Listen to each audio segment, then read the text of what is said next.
My first winter living in this new country is finally finished. It was rough in many ways, but also really inspiring. At the end of February, with the first blooming flowers, I gathered the courage to start this journey and work on my huge winter collection.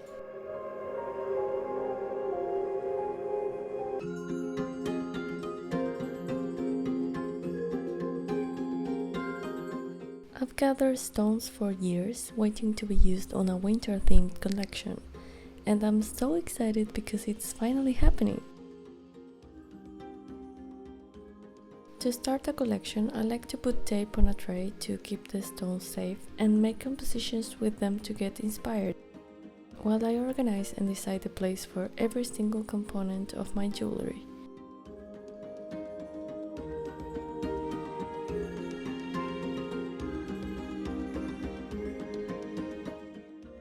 I also like to share them on stories because it's way more fun to share the excitement with people and talk about the amazing shapes and colors.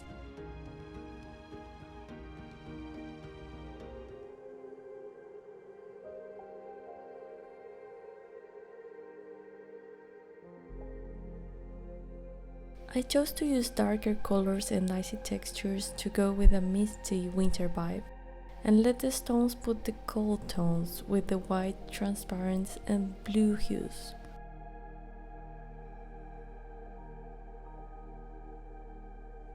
For this, I made a little stage with black fabric, charcoal and a gray ceramic plate with a beautiful cracked glaze.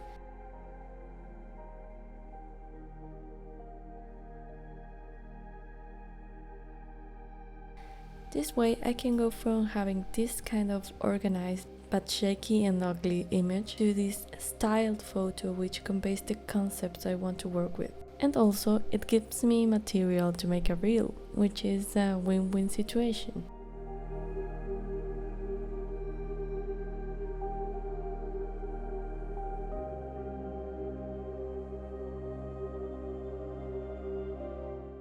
When I make a jewelry collection, I usually start with the concepts, looking for shapes and making drawings before gathering stones and actually work with the metal.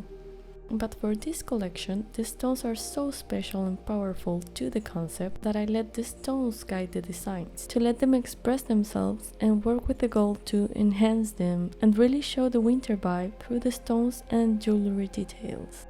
I also focused a lot on pointy shapes and rough but controlled textures, like these earrings, which were basically an experiment. For most of the stones, I grouped them and visualized how they'd go together and what kind of jewel would be best for each combination. But of course, some stones and elements were set from the very beginning. At this stage, I also get to experiment with new materials or techniques, like these tiny snowflakes made with metal clay, which took me a lot to master. To develop the designs into prototypes, I make technical drawings with detailed annotations and see if I have to change anything once I have the first prototype.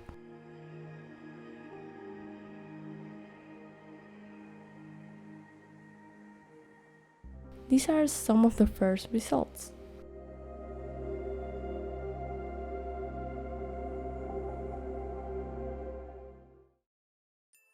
A good way to start with this overwhelming amount of pieces, only because I got too excited, is to make the bezels first and then start connecting the pieces.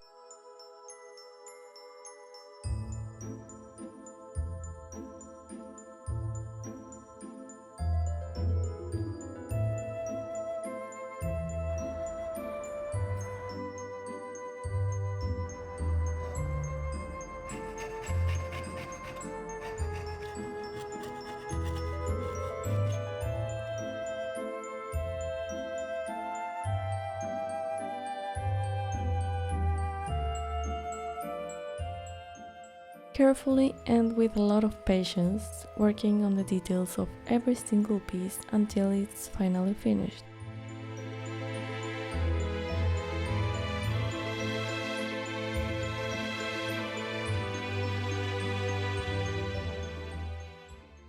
This stage always comes with so much work, but also with a lot of problems and mistakes. Like this pendant I had to redo 6 times because the design is too complex.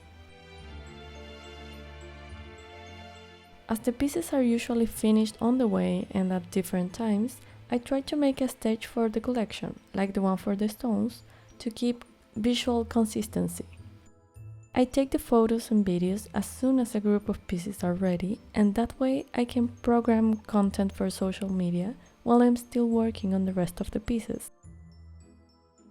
This makes more fun for me to show the collection, as it's like going slowly deeper into the story and the environment of the theme. It also makes me feel the company of my followers, as I get more feedback from you and we can start conversations about the jewels and the story behind them. And other times I can get extra help and dedicate more time to play with the photo shoots too, but that's for another video. After 3 full months surviving life and struggling with many issues like lost materials or not having enough time or energy to actually work on my studio, I finally released the Frost collection on my website. So if you're interested in how this story ended, please check it out over there too.